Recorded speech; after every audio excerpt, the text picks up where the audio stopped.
to Caliber Corner. It says we are live. We'll see if we're actually live. I don't know. Hopefully we are. Hey, welcome to Caliber Corner, episode number 109, where we're going to have our Caliber Spotlight on 458 SOCOM. This is the next in the Big Bore Rifle series on the discussions we've been having with 458 SOCOM, 450 Bushmaster, 350 Legend, and so on. Hey, are you guys seeing us live over on the YouTube side? You guys watching this? If you can see it live, why don't you go ahead and give me a little thumbs up or just let me know if the video's on. Oh, yeah, we're good to go. We're good. All right. So let's see what's going on here. Who's joining us? Right now out there, we've got Tacos and French Fries, and Armament and Axis is with us, and Rich White is out there too. Tacos and French Fries says it's 75 degrees where he is. I'm not complaining. I'm loving the winter weather right now. It's finally killing off the insects, and the allergies are better now. It's about a balmy, maybe 8 to 10 degrees right now where I am. I don't know. Let's check and see here. Let's fact check me on this one and see what we're sitting at. I can't imagine it's over 15 right now. It's pretty. Oh, here we go. 12 degrees right now is where I'm at. So feels like 2.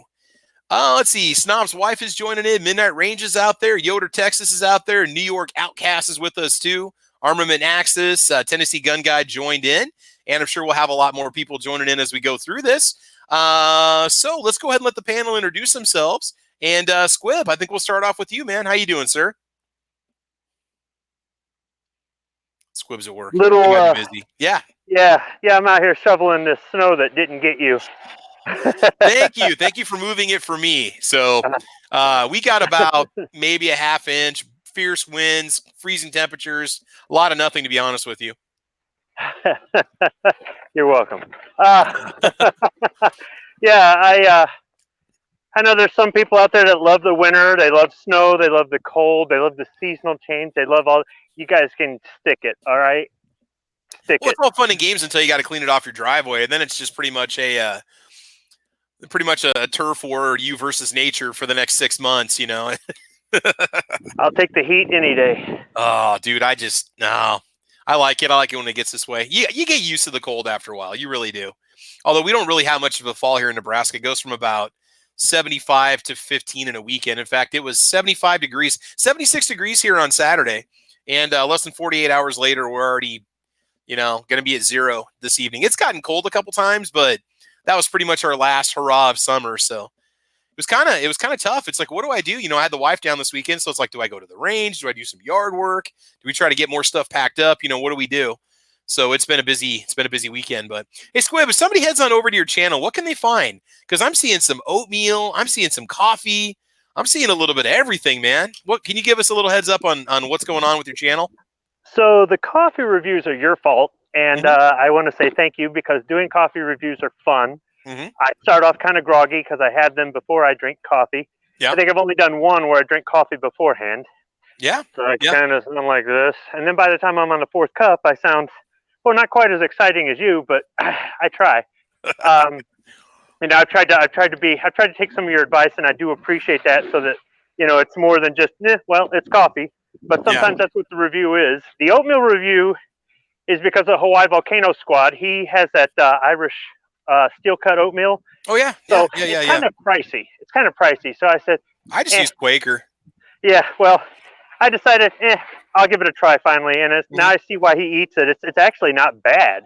It's very hearty. It's very filling. Really kind of, yeah.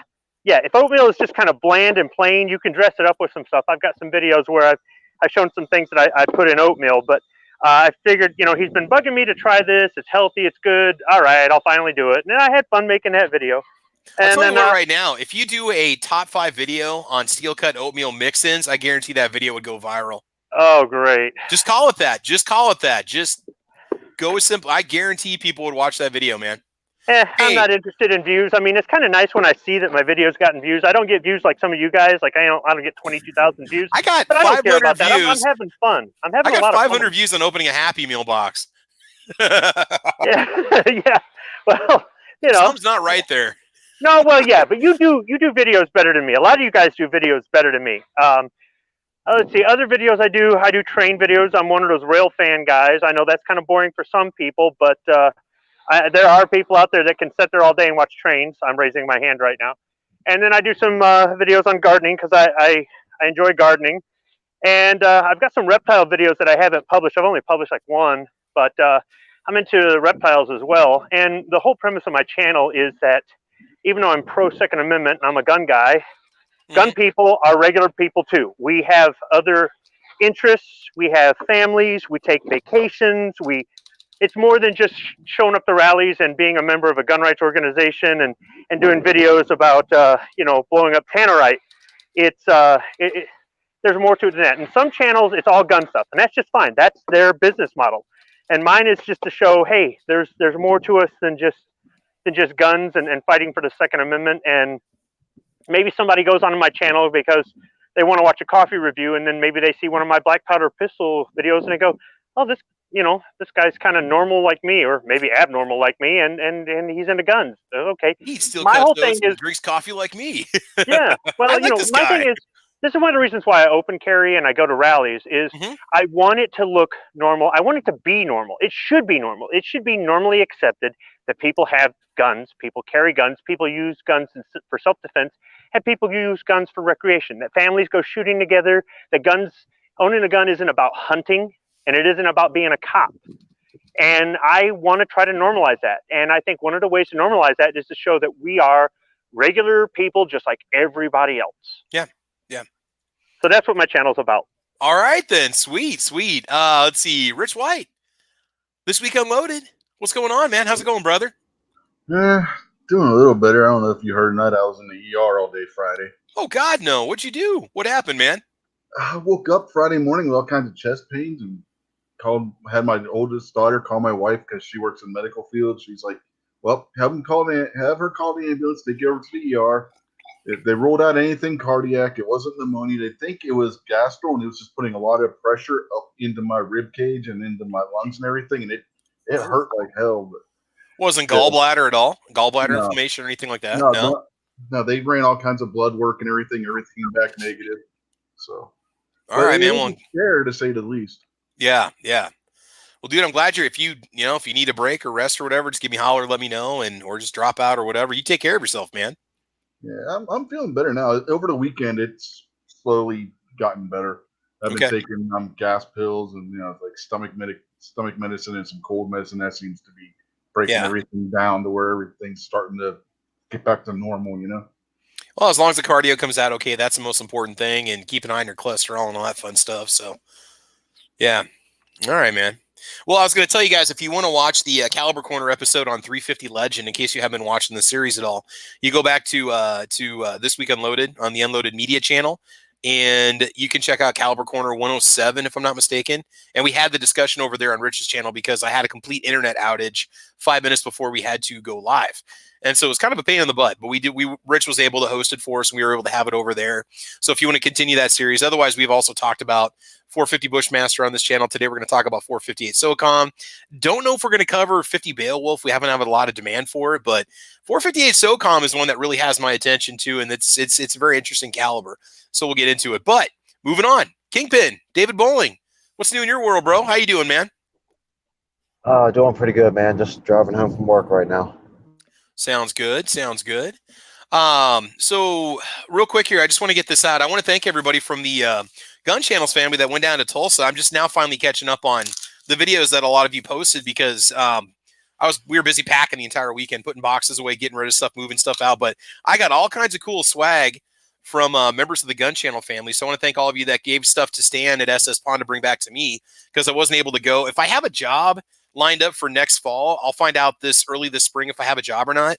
I'll try to make it to Tulsa in the spring. I'll have one personal day I can burn and I can go down there. But I got great stuff. That Guy's Wife Media, I got some contact cards to pass out to people. I like to put a lot of this stuff in giveaways that we do. Firearmsunited.com. Got a sweet lawn chair pop sticker from CloverTac. Gun Snob, got some sweet stickers from Gun Snob. Some of these are going to go over on the gun safe behind me because I don't have a lot of stickers from everyone on here from Gun Channels. Got a little Ghost Tactical card going on. Got some stuff from gunchannels.com. C4 Defense, got the card from Sarge. And Stan went over to the Gun Channels table, and I think that's where he met up with a lot of the people that were there. Little Gizzard Gary going on. Little KFC, or is it KFG? Kentucky Fried Giz. There you go. And give him the bird. I should put that on my car. You're now entering foul territory. And coming all the way from the West Coast, little Calaveras 32 special going on. And then finally more of the That Guy's Wife media stickers. So lots of goodies. I'll definitely decorate up the gun safe and make it look nice. I want to thank all of you for doing that. And then I got an exhibitor button from Stan from SS Pawn, which is really cool. So lots of good stuff. But anyway, so I want to go ahead and start the discussion. So I'm going to be posting a link here at some point on my channel. We did not have the Veterans Day parade today. It did get canceled due to weather because it was really, really, really cold, really nasty out. And they usually have the middle school here in town perform. They play music and go all the way downtown, all the way through the middle part of the town and stuff. And it was so brutally cold out there and icy and slick and snowy, they didn't want to risk it. And those of you that have middle school kids probably know they're not very coordinated at that age anyway. So we don't want them smashing up their high dollar instruments. We got a fantastic middle school band, by the way. Middle school and the high school have close to 200 kids in the band, and we're just a high school of 900. So it's pretty cool. The kids do that. But I will be putting a link on my channel, either just as a community post, or maybe I'll just make a little video saying, hey, go here, click this link. And we've got a really cool Veterans Day program that we put on at the high school. Really, really great music. They had interviews with people that fought in 5 different wars, talk about, what it means to be a veteran. Do they consider themselves a hero? Highlights from their time in the military, times of toughest times in the military. It was really interesting, and it's good for kids to hear this kind of thing because a lot of what you see on the news and media, it kind of leaves out the human element. We see a lot of stuff going on, and there's a lot of just opinions and attitudes being thrown out in the news. But when you hear it from veterans themselves, I think it really does affect the kids in a major way. And when they did the slideshow, they show people in our community. It went on for about 15 minutes that have served or are currently serving. A lot of former high school students popped up on there, and you could hear a pin drop in that gym, just because the presentation was so good, was so well done. So first of all, I want to thank all veterans for their service and for putting their lives on the line to ensure our freedom. Because if it wasn't for veterans, none of this would happen. Okay, that's pretty much what it comes down to, right? And then also those that have made the ultimate sacrifice. You guys in the panel, do you have anything going on in your communities with Veterans Day today?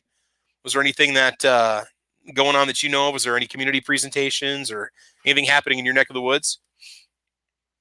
Squib or Kingpin or Rich, you guys got anything going down? Yeah.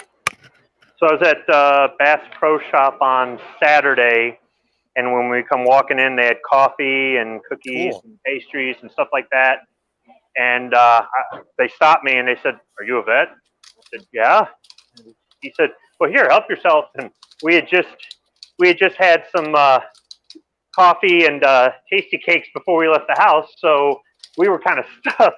So it was a very nice gesture by them, but I didn't partake. We went in and did some shopping. That was about the closest to anything Veterans Day. Now, yesterday was the Marine Corps birthday. Yeah. And I did have one of my Marine Corps T-shirts on, and I had my Patriot in the Dark patch on my hat. So a few people actually stopped and said happy birthday to me. So some people actually knew that it was a Marine Corps birthday. And that was really kind of nice, because I don't usually put on, USMC shirt or something like that, or I wasn't going out, but I was running errands. We were all over the place Saturday and Sunday. You just grabbed what other hat was convenient, and that's pretty much it. I on the way home from the Washington, D.C. rally, I stopped at River's Edge Tactical in Valley City, Ohio, and I picked up a Condor tactical cap. It's one with the Velcro on it, because I have all these patches, but I don't have a cap that I can put the patches on. Oh. And I've been wanting to try out one of these. I've had it in my Amazon shopping cart forever, and I'm like, what if it doesn't fit? So I actually want to go to a store, a brick and mortar store, and actually buy one see one. And I'm like, oh, this is adjustable. Yeah, it'll fit my big grape. Ooh. So I was just out and about running errands, and it was just kind of nice to have a few people say that to me. It was, I wasn't weaseling any sort of discount or after about like the fourth person, my wife looks over and she goes, "Why are people saying this? Why are they?" And then she's like, "Oh." Then it finally sunk in. Though, what made me think about Veterans Day, though, is it goes back to the Washington, D.C. rally. The next morning, Ohio 45 ACP and I went to the Iwo Jima Memorial there in Arlington, Virginia, across the river. And I hadn't been there in 29 years. Oh, wow. When I was there, the action that I participated in was not on the monument, and today it is. So as a veteran, I can say this, that if you participated in anything, and some people go, well, I was just a truck driver, yeah, okay, and it was during the Cold War. You were the deterrent between us and World War III. Don't think you didn't do anything just because you were a truck driver in 1975. You did something. There are some veterans that don't look at it that way, and that's their choice. But I'm here to tell you, you were a wheel in the cog. I don't care if you were a clerk. I don't care if you were a SEAL. I don't care if you sat in a bunker with a key on a missile switch, or you were flying bomber missions 24/7, or down in the engine room on a ship, or whatever it was. Everybody was a wheel in the cog, and every now and then you can see something in history. You can see something. You could go look up a YouTube video from an ABC News, report from 30 years ago and see something that was the preemption to an operation that you were in, or you could see a monument, or there could be something in a movie, and you could, so those are sorts of things that remind me, because it's been a long time. I'm an old guy, and every now and then it's just nice to have a reminder. Yeah. But otherwise, it's not necessary. When people say thank you for your service, it's nice, but it's really not necessary. I would do it again, over and over again, and it was my pleasure to serve. Yeah, I saw your Speaking Squibbish video on that, and it was interesting to get your perspective. And the funny thing is, they asked that question, how do you feel when people say thank you for your service? They asked these veterans that question in our program and these interviews, and they said, it was a job. It was what we needed to do at the time. It's what we had to do. I felt compelled to do it. I didn't do it because I felt forced to do it, or they might have been drafted. They just made the best of it.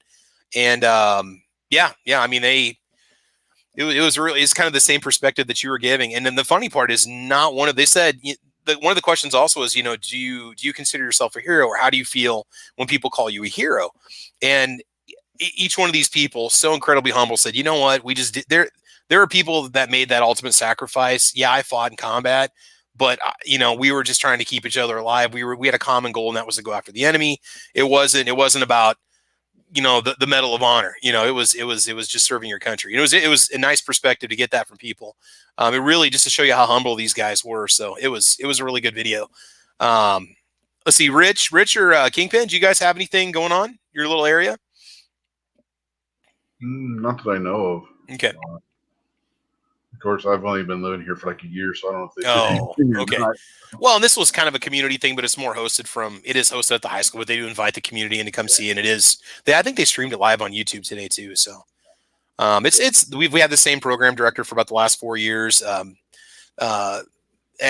Army veteran who runs it, does a really good job with it. So, yeah. And when we lived on the other town before we moved here, the school would participate in a parade. I think it was, I'm trying to remember where it was every year. I chaperone so many parades every year with that school band. I forget what some of them were. I think it was in Berkeley Springs, West Virginia, which was the county seat of the county we lived in. Yeah. And the kids band, they would perform in that. Oh, cool. Yeah. Squib, that military museum that you guys stopped at the military museum when you came to Lexington, right? Or I can't remember. Was it open or not, Squib? No, but I've Heartland Museum. I've been there twice. Been right to the gate twice and haven't gone in. Yeah, okay. The hours of operation weren't conducive to both times I've been in your town. Yeah, they get a lot of those vehicles going, or they keep them running over the course of the year, and they drive them downtown. And I've got a video on my B channel. I think I did the 2017 parade, and you can see it. It's pretty cool, man. They run them right downtown to a lot of the old Willys Jeeps and a couple APCs and stuff like that, and all the bands and stuff, and all the color guard. And it's pretty cool, man. It's a really good. I wish we could have got the parade today, but like I said, I don't know if anybody would have gone out with it being 6 degrees and windy and freezing. I mean, people would have, but he wouldn't have had the turnout that people would have wanted, I think. So, well, I can tell you this: when you're out and you miss it, when you see things like every now and then a deuce and a half will drive by, or you'll go to an air show or an air museum, and they've got this, the aircraft I work on, some of those are decommissioned. I went to Davis-Monthan Air Force Base, and there they were, all mothballed, and it was depressing a little bit. Some of the aircraft I work on are still flying and things like that. So when you get to see some of these things from the past, especially if it's been decommissioned, or you watch a video where somebody's shooting an M60 and, they don't issue M60s anymore, or whatever it is, it's kind of cool. It's a throwback. It's reminiscent, and I'm glad that some people are working real hard to keep these things alive, whether it be in a museum or a private collection or whatever it is, to preserve this history. Because somebody might look at a truck or a ship or a plane or a gun or a uniform as just an object, but for some people, it's a memory, and it's an idea. When you look at some of this really old stuff from, way back in the past, when there's nobody alive to tell the story, and hopefully enough of it's been documented before people died, you can actually look at this stuff and go, how did they fit in this thing? It's so tiny, or or you're looking at some of the stuff and this is so heavy, or this is so, whatever it is, and you're trying to figure out, how did they make this work? But they made it work. So it's always good to preserve that stuff. I'm glad that there's museums like that around this country. We have a historical museum that has many firearms in it here in the town that I live in. I wish I could have taken you to that. They got uniforms. They've got different accessories and gear that were used by soldiers. They've got several firearms. I need to just do a little walking tour of that museum at some point, get permission from the curators, and just go ahead and walk through and show it off, because they've got a really nice collection there. It's all been donated. Everything's been donated from people in the county. And it's, people that had former relatives in it. They've got uniforms. They've got the firearms. It's pretty interesting stuff. Yeah, you look at a lot of this stuff, and it's like, man, I can't believe they, how would you survive a gas attack with that? You look at this gas mask that's in there, and it's like, whoa. Yeah, it's flimsy canvas. Good God. Yeah, it's one size fits all, and it's just, Yeah, or you look at some of the old wool uniforms, and you're trying to picture 95 degrees with 95% humidity, marching all day, bugs flying in your face, dirt everywhere. Good God. And you're in this wool uniform, and it's just, you just got to wonder how some of that stuff is. I remember one time I went to a museum in Western Michigan on the Lake Michigan side, and they actually took the super bazooka out of the case and let us handle it. They had no ammo for it. It's demilled. Yeah. But I mean, this thing is huge. It's heavy. It's big. Imagine like a 3-4 inch diameter steel pipe that's 6 foot long. Oh my God. Throwing that up on your shoulder, right? And it's like, wow, this thing is so heavy. And it was the big one. It was the last one they made, if I remember my history right. And big, clunky, heavy, and then it's got to weigh even more with ammunition. And there's two people to fire it. Like a little square cut out. Does that look like that, or what? I can't remember any of the sights or whatnot, but I think there was a 2-stage trigger, or you had to push one button to prime it. And so it was just like, I would not want to carry this thing out in the field on top of all my equipment. And then there's another guy over there with 3 rounds that I've got to count on to get over here to load this thing. We're all pinned down, and they're saying, hit that bunker. And I'm like, I can't. Joe's over there with the ammo. And, Joe's like, I ain't getting up there. Well, I'll take my Mosin to the range and do 50 rounds with that, or 100 rounds with that. And it's like, good God, man. Yeah. Really? Yeah. You got to wonder, how did their soldiers survive? You're trying to think of, all right, were they wrapping towels around the stock? Were they stuffing things in their coat? Or were their winter coats that thick? Maybe if they had a heavy wool coat on, it would have. Yeah. I mean, it'd be tough, man. Or charging into battle with the bayonet on the front of that thing. I couldn't even imagine. That's between you and your end. That alone is just nuts. But have you ever fired your Mosin with a bayonet on it? No, I have not. I have the bayonet, but I've never actually put it on and taken it out. My range will let people put bayonets and fire. And, I could if I wanted to. I guess and in fact, I've heard they fire better because it was designed to be fired with the bayonet on. My understanding was they were trained that way. They were trained to fire with the bayonet on. Whether or not they fix bayonets a lot, I do not know. But in like their basic training or whatnot, my understanding was that's the way they did all of their training and practice and everything else. I've fired it with the bayonet, and at first it's not a big deal. But like you're saying, 50 rounds in, not only is your shoulders sore, but that weight at the end, you start to notice it. Yeah. You know what I mean? So it gives you some respect for our past. Yeah. And they're not light guns either. They're awesome. You guys get a chance, you need to pick up some milsurps if you haven't done so yet. So, man, crazy stuff. But all right, well, let's go and get into the discussion here. What everybody came here for. 458 SOCOM. So, we've been taking a look at 350 Legend, kind of some of the pros and cons of it. 450 Bushmaster, 458 SOCOM, and what all these have in common is, don't get me wrong, most if not all these calibers are available on a bolt action platform. But the fact that they're easily adaptable to your current AR-15 lower or M4 lower is what makes them so appealing. And you got a lot of companies that are releasing some relatively inexpensive complete uppers. Again, I'm not chilling for them, but you can get complete uppers in 450 Bushmaster and I believe 458 SOCOM from Bear Creek Arsenal for $200. 350 Legend also. I mean, and you can go to PSA. You can get the same thing for what, 300? So, I mean, it's just so inexpensive to expand your platform and really get out there and really adapt your rifle for hunting. Maybe now, like I said before, it's the first time you can go after, game with a straight walled cartridge and you can use it with a semi-automatic platform. And, if you can go out there with your 450 Bushmaster, your 350 Legend, I mean, you're going to be sitting good. So let's see, Kingpin, I'm going to add you to the stream. There's going to be 2 of you here for a while, it looks like. And so anyway, we'll talk about 458 SOCOM. It's not, from what I understand and from what I'm seeing, if my understanding is right of the definition, it's not a straight walled cartridge. But let me just give you a quick little background and history of 458 SOCOM, and then we'll just talk about what kind of rifles are available for it, what kind of platforms out there on it, ammo costs. And I found a great article that I'll share on the YouTube and Gun Channel side. It's 450 Bushmaster versus 458 SOCOM versus 50 Beowulf. And actually made a reference to this almost a year ago when we did our videos on these 3 calibers. So here's just a quick and dirty history of 458 SOCOM. I'm not going to read it all. In fact, I'm going to skip over a pretty large part of it when they talked about the brass development, because it went on for 8 or 9 years over which brass to actually chamber for the bullet itself.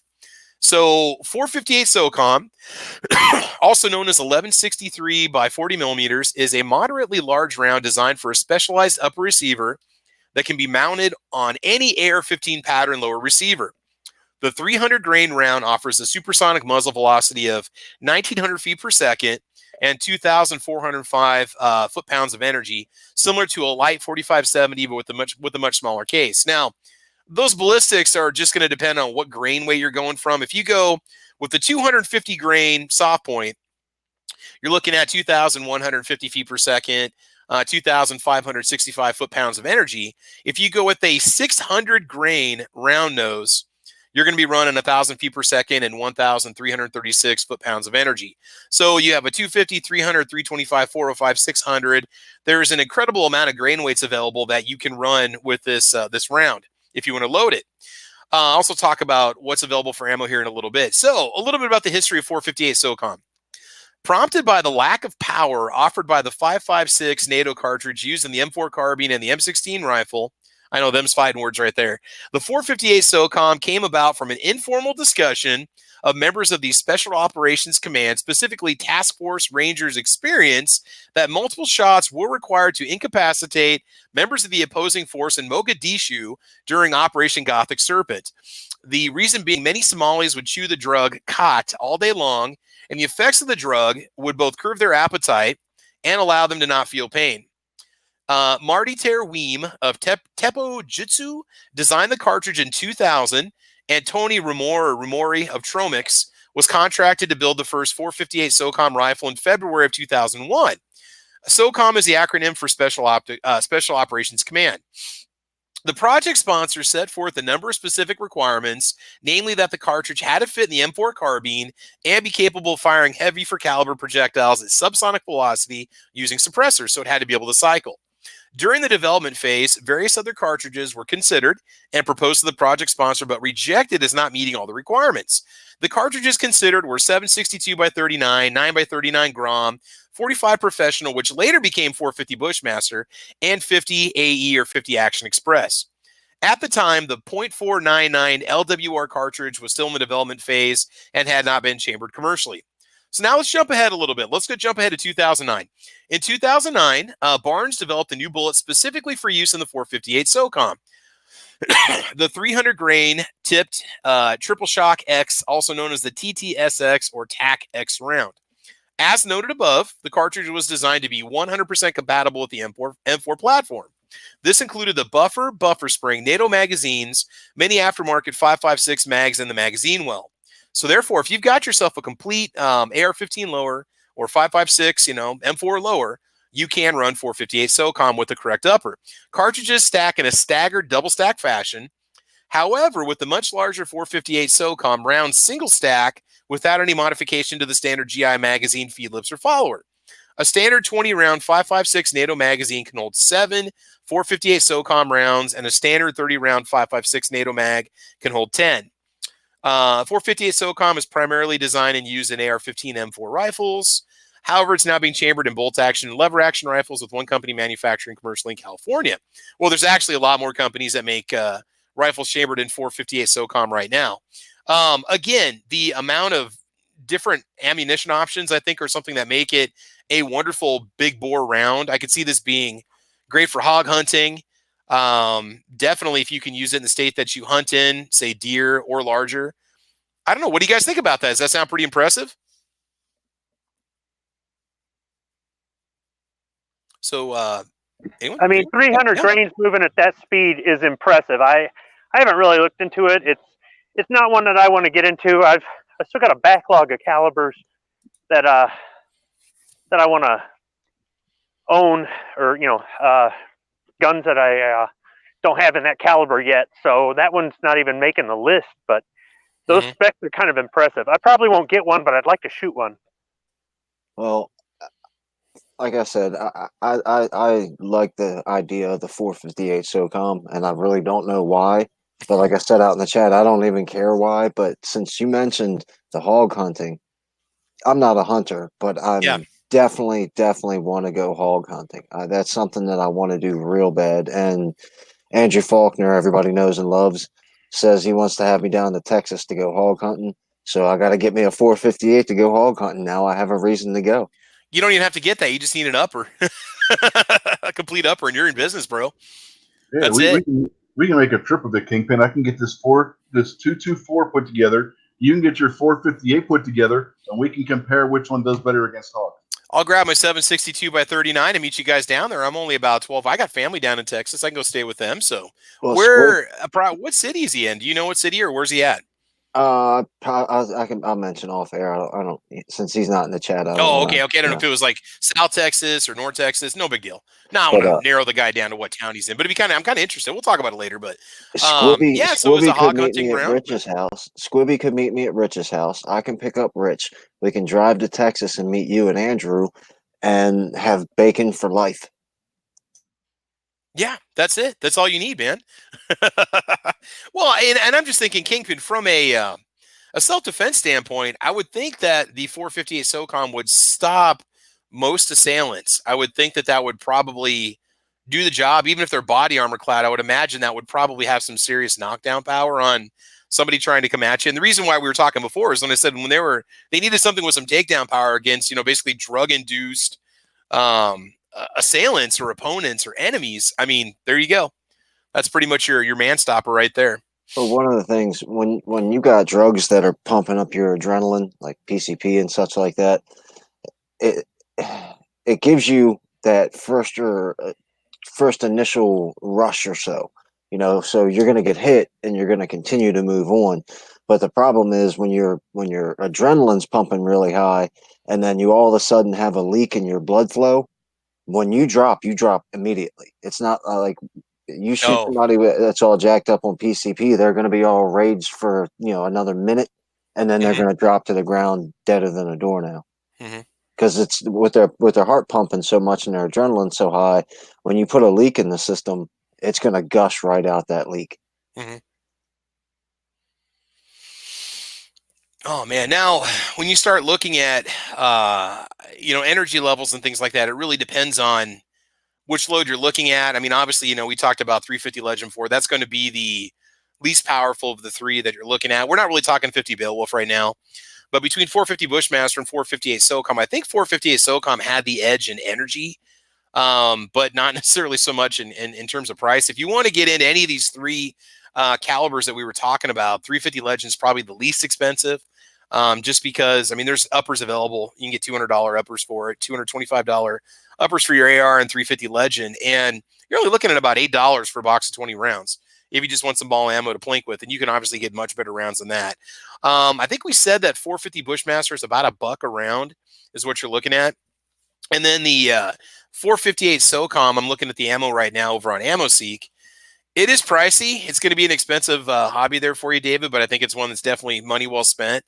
350 grain .458 SOCOM, full metal jacket, flat point. 20 rounds will cost you $26.99. $1.35 a round is what you're looking at. These are all brand new manufacturer ammo. You can go up from there. I mean, you can go with soft point if you want to. You can go with polymer, basically whatever you want. I mean, there's dozens and dozens of different types of loads for 458 SOCOM that are out there right now. Grain weights, different companies, different composition of bullets, and so on. But I think it's something for people to seriously consider. I'm going to bring up just a list of what's out there for firearms, but I would say this is probably the most powerful of the 3 rounds we've looked at so far.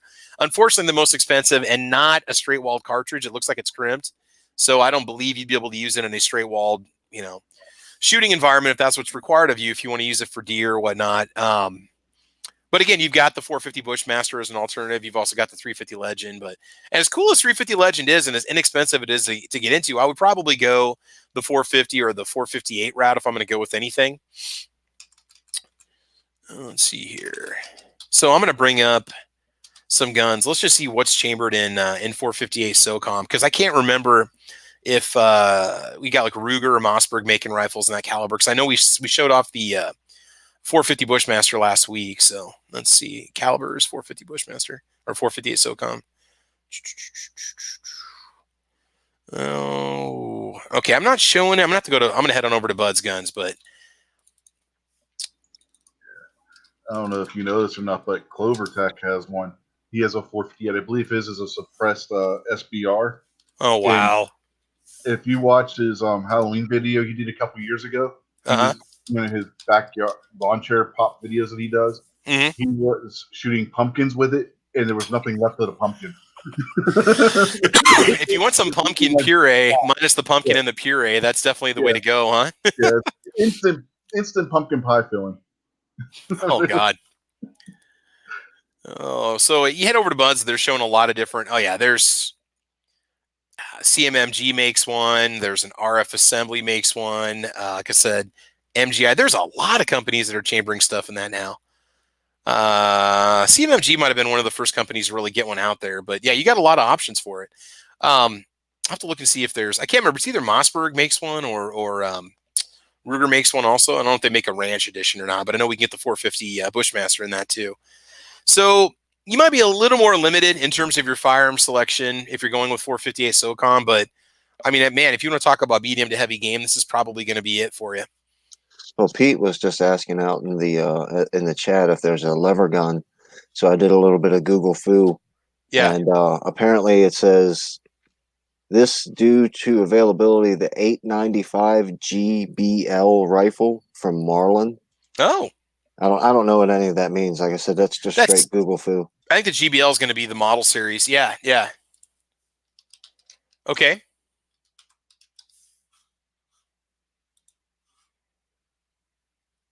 Oh, you're talking about did you find a price on that Kingpin? Yeah, it was like $1,600. Okay. It's not going to be cheap to get into because I think you're just now starting to see a lot of these bigger bore calibers start to really take off, and a lot of companies are really getting into it. But like I said, you got companies like Bear Creek making the $200 upper or $220 upper that's out there. So you got a lot of options. And I really think that what's going on with a lot of these calibers that we're talking about, it's kind of crazy because some of these calibers have only been around for a couple of years or they're now being introduced. I think a lot of us, two things. I think it's a huge marketing, option, I would say, for the companies to start to push these new calibers, because with them being compatible with the M4 AR-15s, that definitely opens up a whole market for people. And two, a lot of us are at a point where we've got a lot of calibers and we just want to try something new. Just want to try something interesting. We've played with our ARs and our AKs. We've got our long distance rifles. We've got all these toys. But now you start to get these other calibers that might have been out for a while, but you haven't considered before. And, the availability of ammunition and all these companies that have ammo available and being able to order online, I think it definitely opens up a lot of options for people. And so I think you're going to start to see more of these calibers kind of coming out there as time goes on. I just think of like 224 Valkyrie. You can get into the 1,000-yard club for $10 a box, and you can get yourself. Now, initially, those uppers were pretty expensive for 224 Valkyrie. Now, $200, $300, $400, you can get into one.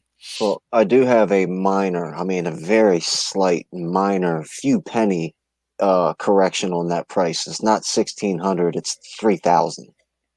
just a couple bucks off. Was $1,600 the down payment? I'm not really too sure where I got 1,600 from. I guess. Oh, I see that the website below it had a 16 in it. So my bad. Yeah, 3,000 for the lever gun.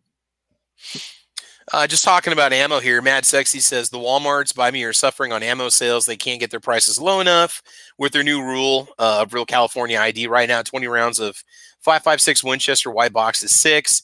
Yeah, I bought 20 round boxes of the American Eagle 223 military grade 55 grain ammo for $5 a box, which comes out to $250 for 1,000. And I just stocked up on it. I thought, wow, $5, I can't even get it online that cheap. So why not? They're clearancing out a lot of I put a picture of this up on Instagram. The entire like pistol caliber side, I guess you could call it, of ammunition at Walmart was all on clearance. And then it kind of spills over to 7.62 by 39, 5.56, 224 Valkyrie, and 300 Blackout. And 222 LR was not marked down at Walmart. And neither was your 243s, 270s, 3030s, your traditional, I don't want to say traditional, I don't even want to go there, but a lot of what you consider hunting rounds, I guess you could say. Because, I mean, you can get ARs chambered in 243 and 270, but don't tell Walmart that. And that ammunition is not. It's either on sale or it's just as is right now.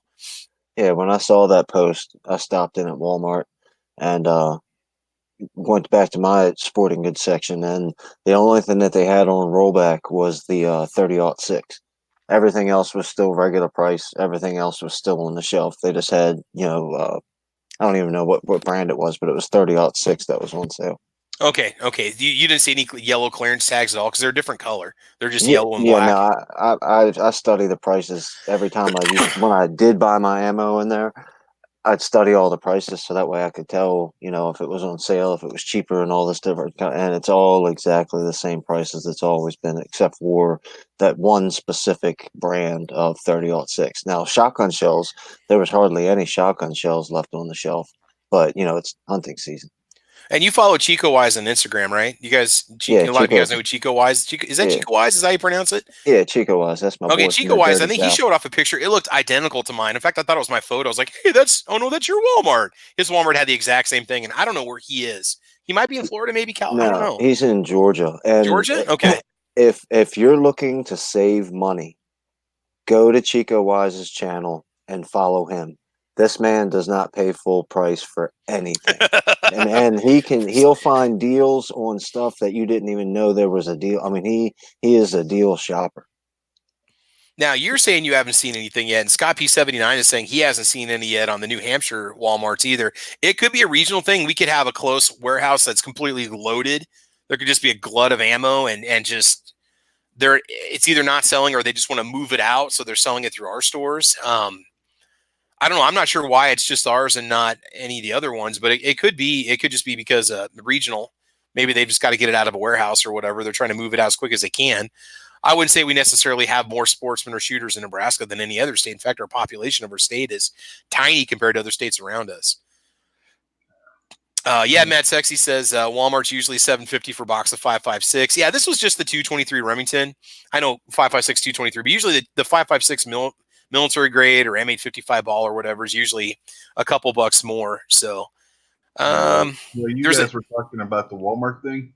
I was doing my Google foo thing to see about 4.58 SOCOM for bolt guns, and it's not an actual bolt gun, but KAK Industries (KAK) has a 16-inch threaded barrel for the Remington 700 and 458 SOCOM. Oh, okay.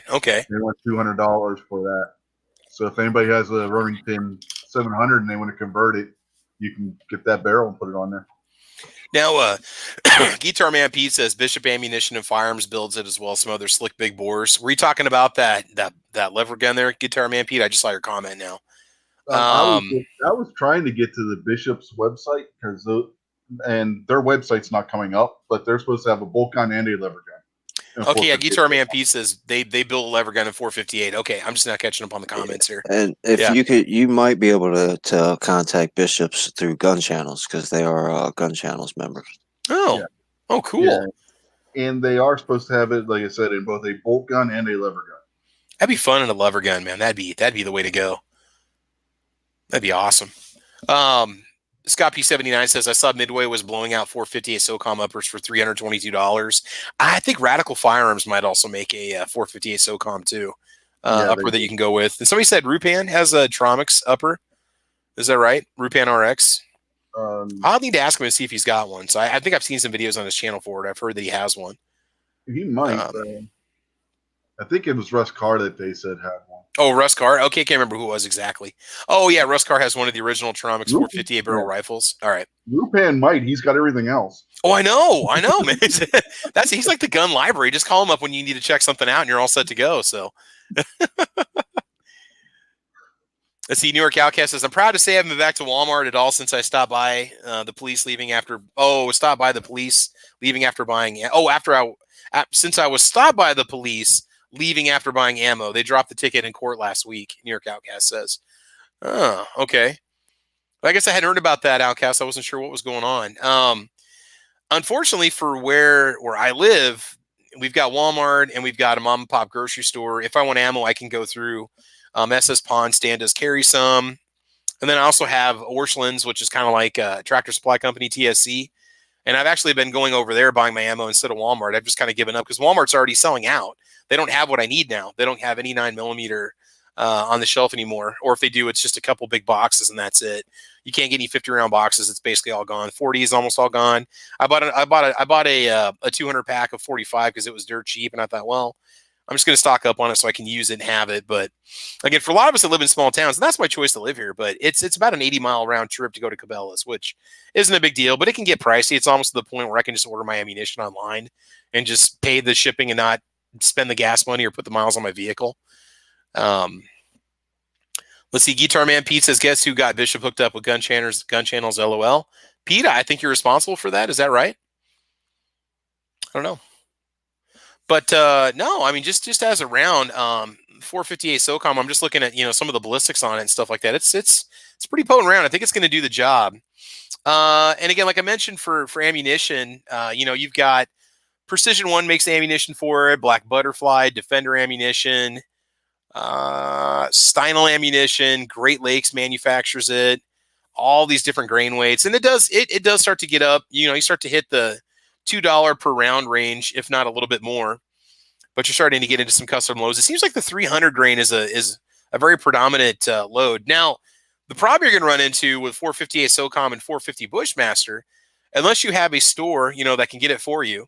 Like with me, I would have to order it online or make the trip to Cabela's, and even then I might be limited with 1 or 2 brands of ammo, is going to be ammunition. So if you get this, you might be frustrated that you can never get ammo for it locally. Well, just keep in consideration that's not, it isn't as popular as other calibers. So that could be something to remember too. You might have trouble getting ammo for it without having to order and pay for shipping.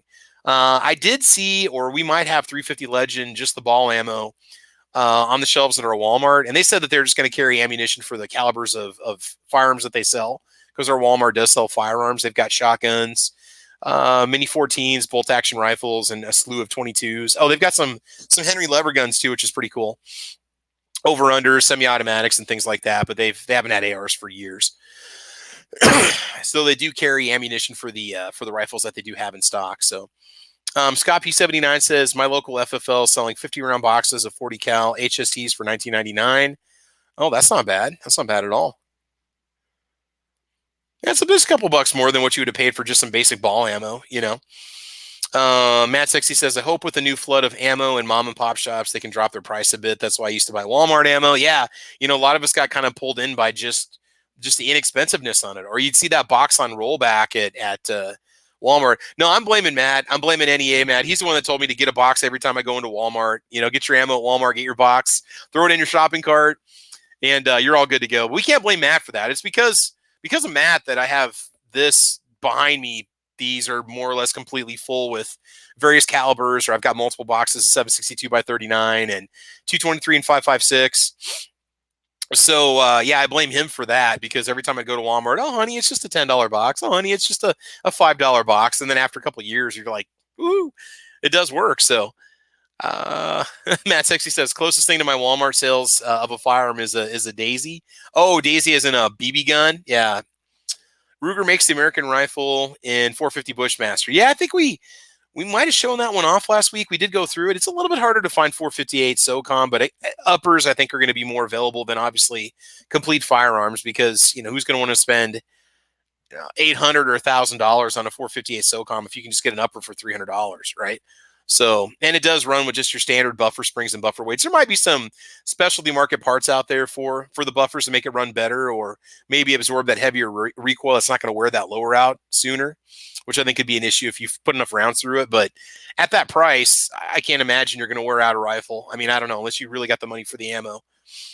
Let's see. I totally shill for the gals at Bishop, Bishop Rifles, or Bishop. Who's it again? Bishop what? They're called Bishop. Help me out here, guys. Bishop Ammunition, I believe. Oh, okay. Bishop Ammunition, is that right? I'll have to check that out. Oh man, if I do that, then I'm going to want to pick one up in that caliber, and it's going to be the next thing. I don't know, Kingpin. If you get one, I might just have to feel the peer pressure and pick one up too. Like I said, these $200 uppers are killing me, because it's like, it's only $200. I can, sure have to get an optic and get some iron sights and get ammo and get some dedicated mags and whatnot. But I kind of want to do a little bit of a different AR build instead of just like an all black or whatever. So I probably consider trying to get like a white lower or gray, or some type of digital camo. I'm going to probably put it together a little bit more than just a regular all black. Okay. Did you hear about Kingpin? Did you hear about this? I was talking to Stan today at SS Pawn, and I guess there's a person in the Gun Channels family. Is it somebody goes by Snoop Dogg or Snoopy or something? Star Snoop Dogg. She's from Oklahoma. She picked up a Ruger 5.56 that was kind of painted black and white or something for like $200. It was pretty much all white. It it almost looks like a stormtrooper in your hand. It's pretty slick, and she got it for, I think, either $185. Yeah, something like that. Less than $250 and more than $150. You could make it a project gun, sand it down and Cerakote it, or send it off and get it redone however you want. Oh, so it was just like a rattle can. Did you see pictures of it or not? Yeah, she's got it on Instagram. If you go to Star Snoop Dogg, all one word, on Instagram, okay, it's like a black circle with like a white karate kick type of, like Jordan pose, but it's a karate kick. Oh, I'm pretty sure she's into martial arts. That's where they came from. Star, would you say Star? I'm looking up Snoop Dogg. Star Snoop Dogg. Okay, I'll go ahead and follow. All right, so let's check this out. Oh, okay, here it is right here. Dude, that's freaking awesome. Check it out, man. Look at that. That is so cool, man. I wouldn't even change it. I just leave it as is. That's perfect for wintertime for me. I just maybe put like some little leaf pattern on it or something, and it's all set to go. So, yeah, she apparently got like the greatest deal of the show. Said, "Oh yes, this Jedi defeated the Empire and walked away with a Stormtrooper AR." Oh my gosh, yeah, and I'm killing myself for not getting out to Tulsa, but hopefully I'll get a chance to get out there in the spring. And when I was out there, a couple of years ago, it was kind of at a point where gun sales were kind of at a lull. So there were not a lot of black guns that were there. You didn't see a lot of AK-47s, a lot of ARs, a lot of AK pattern rifles in general. There was not that much there. It was mostly lever guns and revolvers and stuff like that. A ton of like Lugers and Milsurp and stuff. Gizzard Gary said she got it for $150. I saw it. Yeah, I'm showing. There's pictures of her out there standing there with it at the statue. Is it the statue they have out front of the building at Wanamaker? So, am I seeing this right? Here we go. Right there. That is awesome. No, that is very, very cool, man. So, Kingpin, we got to get you to come out to Tulsa at some point, too. Yeah, I planned on doing it this November if Vandalistical was going to come from down under, but he didn't make it, and my car cost me a whole bunch of money over the past couple of months, so I almost couldn't afford to go to DC, and I could almost fall out of bed and land in DC. Oh yeah. Well, it's not good when your primary mode of transportation. Trust me, I've been just slowly feeding the Jeep $100 bills here and there, getting it, fixing things on it here and there that need to be done to it. So, oh man, let's see. Gun Snob is out there. Mad Kingpin is what he says. Don't say that, Travis. You never know when oh, never mind. Oh, that's not me. Is it another Travis or what? I'm not sure who they're talking to in the chat. So anyway, so again, getting into 450 SOCOM just a little bit more. I want to kind of talk about your bullet diameter on your 458 SOCOM. obviously 0.458. For those of you the reloaders, your case length is 1.575 inches. Maximum overall length is 2.26 inches. Rim diameter is 0.473. Squib, from a reloader's perspective, do you think that'd be a very difficult round to reload? I'm not really too sure. I mean, let me see what the as far as the length of the case or the diameter of the bullet. I mean, reloading is reloading. Yeah. Some people, you know, say, well, bottleneck's harder. Well, why? Because sometimes you have to trim the case. I mean, I don't know. Nobody told me that when I got into reloading. So I don't see really the difference. So if somebody says that because there's a bottleneck, it's harder to reload, I'm afraid I'm just kind of ignorant on that.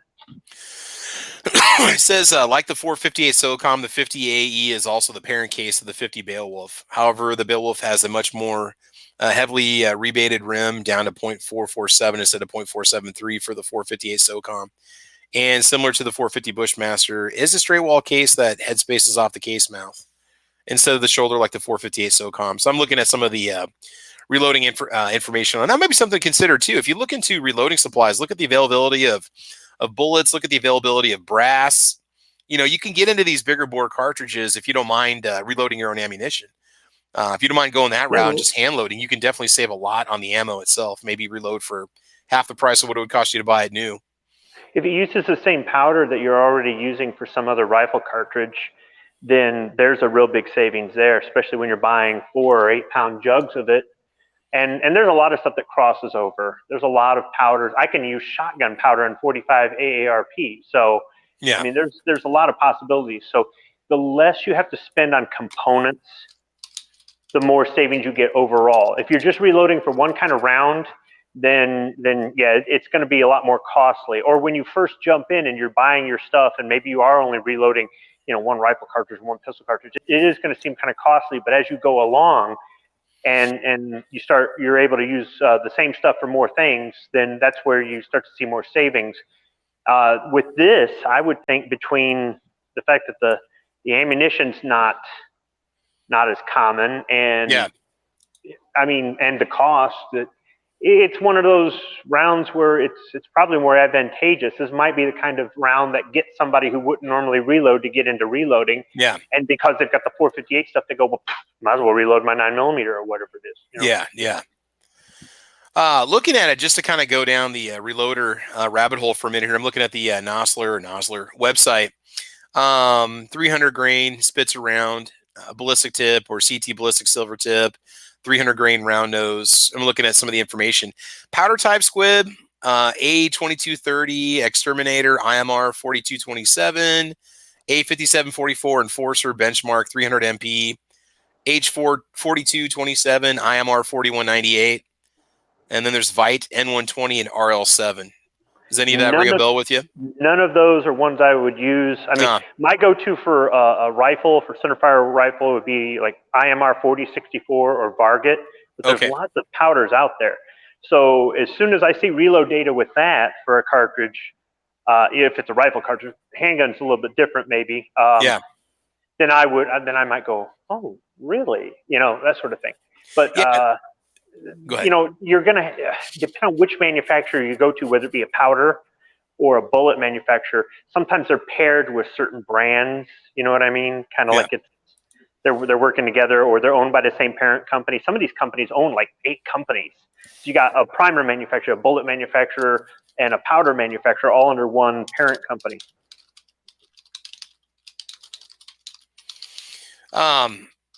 You were talking about the IMR. Sorry about that. I'm just responding back to Mad Sexy real quick here. Talking about the IMR powders. Yeah, it is IMR 4227 is what it says was the most accurate powder tested, and that's from the Nosler website. So, and see, these might be a little bit more potent powders than what I'm used to. You know, I mean, the most powerful cartridges that I'm reloading in smokeless is 8mm Mauser 30-06. And these powders might be a little bit stronger. You might need more oomph to push. I mean, that's twice the weight of a standard 30-06. You know, 30-06 can be it can go up to 220, but I mean, I typically load 150 because I'm doing M1 Garand. And for Mauser, I think I'm doing 197, 198 grain. So these are heavier bullets. So they might be using a powder that's a little bit more powerful, might damage a case for something that's a little bit more standard.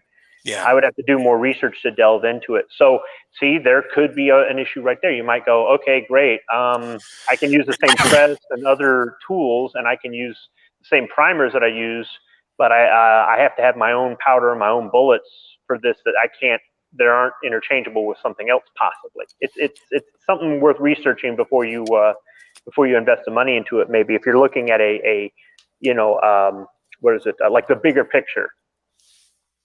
Yeah.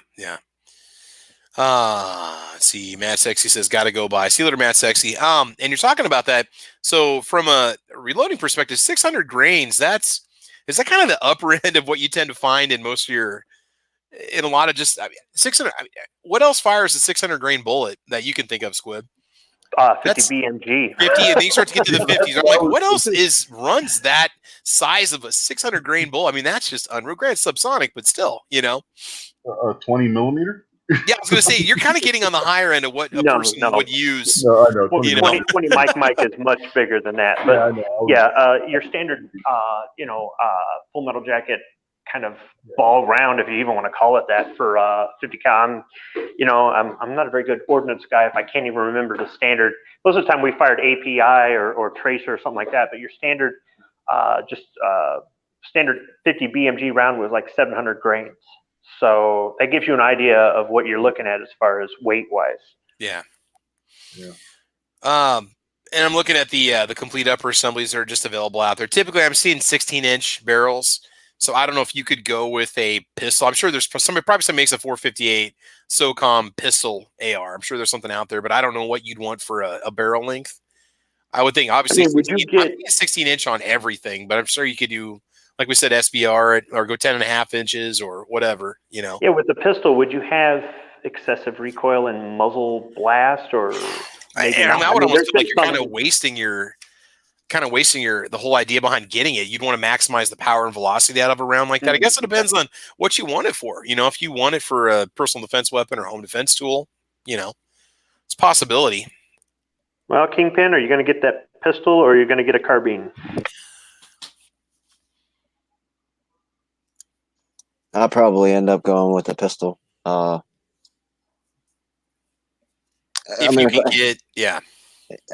I mean, if I was going to go with a carbine, I'd just get like a pistol cap. I mean, really, I'd buy a high point. I mean, I'm not making a joke. If I was going to get a PCC, I'd just get a high point. Yeah, I've talked about this before. There's a place I've seen on Gunbroker that's selling the 10 millimeter high point carbines for $229, and then $30 for shipping and your FFL transfer, and that's it. So, yeah, 10 millimeter. We might need to have a little discussion on 10 millimeter because my first handgun was a G20 Glock, probably a Gen 2. I'm thinking I would have got it back in 1997, somewhere in there. Let's see, 1998. I just turned 21 and bought it shortly after getting my purchase permit. So, Midnight Range says with these big rounds, you make your money back pretty quick on your reloading components. Yeah, definitely. I mean, that's definitely. I guess you can look at the bullet prices if you want to, and I'm not gonna. We don't have to look up reloading supply costs. You guys can do your research on whatever bullet you'd like to buy, and whatever powder you think you're gonna need, and brass and so on. You could probably load it yourself for the same price you could buy a new, but then after that, you would have your brass that you can reuse. You'd be all set to go. You'd already have your dyes, your primers, and so on.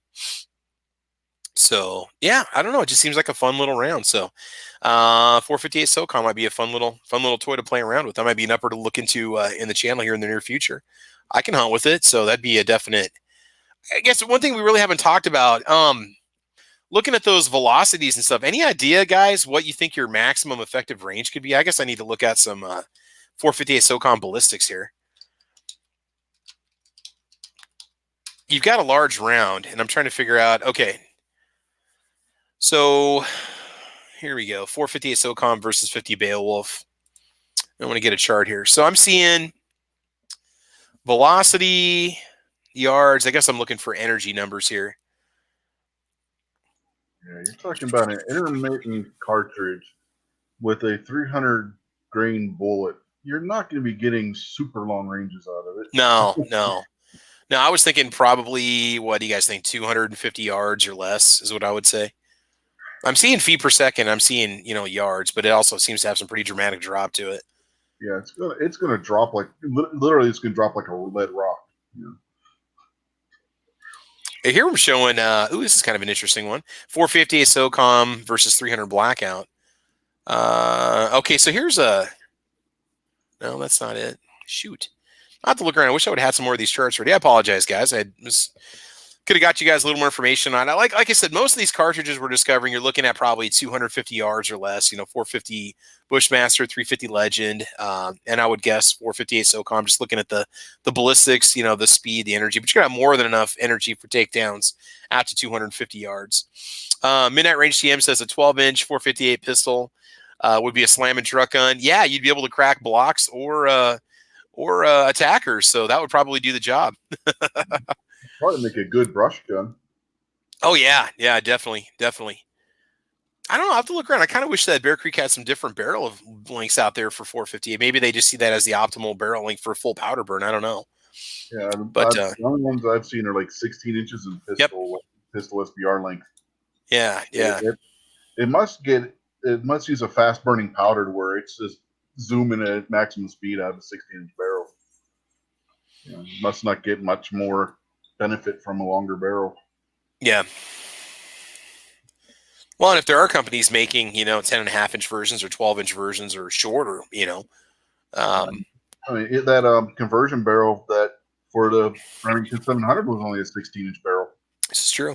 So Kingpin, what you need to do is you need to get yourself that 458, like an 8.5-inch upper, and then get your suppressor on it, and then you're all set to go. Get your subsonic 600 grain rounds, man. You'll just be dropping piggies left and right. I'm on it. I'll be right back. All right, no problem. He's gonna go get it right now. I'm off to the gun store. No. All right. So guys, I think we're probably gonna go ahead and call it. Again, the thing about 458 SOCOM is we gave you the information that we know. You can make the best decision. Look at the ammo cost. Look at your intended purpose. If you just want it for fun, do check out the Hootie Hoo channel over on YouTube. He does cover a lot of these bigger bore rifles. You can really see what this stuff is capable of. He shoots through cinder blocks and paper plates and just everything, and does a lot of big bore shooting. And he really gets really in depth in a lot of the rounds, and you can learn quite a bit from his channel. So do check Hootie Hoo's channel out if you're considering going with like a 458 SOCOM. Looking at 350 Legend, 450 SOCOM, 458 Bushmaster, that 450 Bushmaster is probably kind of the nice middle of the road option where the rounds are a little bit cheaper than 458 SOCOM, but at the same time you got a lot of options for it. Neither one of those three calibers I think are going to be very readily available at, say, your Walmart, right? You're going to be looking to go into a sporting goods store, local mom and pop. Maybe they can start carrying it for you, or just simply ordering online as an option too. And so again, just kind of think of what you want to do. Recoil, take that into consideration. Are you getting something for a kid? Are you getting something for yourself? Are you comfortable shooting, high recoil semi-automatic firearm? And from that point, you'd have to kind of narrow it down to which one of those three calibers you'd want to go with. So I'm not sure exactly what Midnight Range is talking about there. To kill vehicles, LOL. They're going to drop like a stone after 200 yards, I'm sure, but rounds like these are almost made to be short-range anti-material rifles. 500 Beograd made for security courses at 500 Beowulf. I think you had a spell check on there, Midnight Range. Oh yeah, autocorrect took care of that one. So yeah, that the 50 Beowulf was designed to stop vehicles at checkpoints, security checkpoints. So yeah. So anyway, that's pretty much about it. So we covered ballistics, ammunition, rifle options, firearms costs. You're going to want to look around a little bit. Like I said, on the 458 SOCOM side, it's more about kind of the uppers that are out there because you can use it with your existing M4s and AR-15 lowers. So keep that in consideration. Intent and hunting purpose. Me personally, I kind of like the 450 Bushmaster because you've got a lot more firearms options that are out there. Lower cost for ammunition, but still a very potent round. So. All right, let's go ahead and let the panel say their final words, and we'll give a little shout out to the people that were watching this evening. Guys, make sure you head over to Never Enough Ammo's channel where you got the Guns and Geeks podcast kicking off here at 8 o'clock Central Time, 9 o'clock East Coast Time. And before we go, let's go ahead and let everybody give us their plugs and outros. Squib, we'll start off with you. Hope everybody had a good Veterans Day, and good luck for all the hunters out there when rifle season rolls around. It's coming, and we'll see you on the next one, hopefully. Thanks for the invite, Travis. Good night, everybody. Right on, man. Thank you, and thank you for your time serving in the military, serving in the Marines. I appreciate you doing that and putting your life on the line for my freedom, man. Thank you. My pleasure. My pleasure. All right. Rich White. Rich, thanks for joining us tonight, buddy. Yeah, no problem. And I want to apologize to everybody for not having a show yesterday. Still feeling under the weather, so I didn't do a show. It wasn't because of the Tulsa thing, because I've done it before on the Tulsa weekend. It was because I wasn't feeling well still, and I just wasn't up to doing a show last night. So hopefully we'll be back next Sunday with the show. So keep an eye out for that. Sunday nights, 8 Eastern on the Unloaded Media channel. Sounds good, guys. Make sure you subscribe to everybody on the channel. They all have awesome content on their channel, too. So make sure you get over there, subscribe. And last but not least, the Kingpin, David Bowling. Thanks for being here, man. Oh, thanks for having me, Travis. I appreciate it. If everybody would, go check out Rick over at Rick's Life As I See It. Wednesday nights at 7 p.m. Eastern. He's got Shooting with Disabilities. He is considering changing the name and, just going to more of a free topic. So if you have any questions or you know anybody that has certain disabilities, whatever they may be, whether it's vision, whether it's, limbs or whatever it might be, email Rick at rickslifeasiseeit@gmail.com or spottedrick@gmail.com with your questions, with your comments, your articles. That way he can have some topics to talk about on his Wednesday show, and same for his Saturday show at 3 p.m. Eastern. So definitely go check out Rick and email him some questions or some comments. He's got an awesome show, guys. I really do enjoy listening to it. I find myself just playing it when I'm working on stuff around the house, getting some stuff done. I'll put that on. It's a great podcast. A lot of great guests on there. They have some great topics to talk about, and they cover a little bit of everything. Very responsive. If you're leaving comments on the videos, they do a great job answering questions and stuff. And do get over there and subscribe. It's great to see that kind of participation going on, and gun channels that do care about their listeners. So that's always a good thing. All right. It's great when you get Rick talking about food. Don't get him talking about food, or do? No, do. Yeah.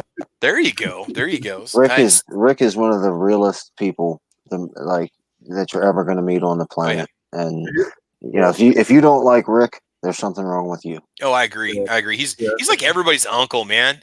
Seriously, he's just a cool, most laid back guy. He's that cool uncle that you'd go hang out with, and go do some shooting and stuff, and crack your first, Yeah. He's a former meat cutter, so you get him talking about steaks, and he'll start going into detail without realizing he's doing it about exactly how you cut the steaks off the cow and everything. Yeah, I need to get my dad on a podcast one of these days. My dad's been working in a beef packing plant since 1976, and he's finally going to retire this May. Never went management, trimmed tenderloins for 30 years, but he's got so much experience in that entire beef packing plant. He has been a knife sharpener, blade sharpener for like the last 10 years, I think. And that's all the saws, all the different blades that they use in that plant. Him and two other guys put the edges on them all. And it's definitely an art. And I had to get him on the show and let him and Rick talk steaks and cutting and stuff. They'd have a heck of a time, man. We need to get him and Rick hooked up and get them their own show together. Oh, yeah. We're a very pro beef family, man. I'll tell you what, right now, it's pretty crazy. My dad's pretty critical of his steaks, after being surrounded by cattle. And oh, man, it's been good. It's been a good run.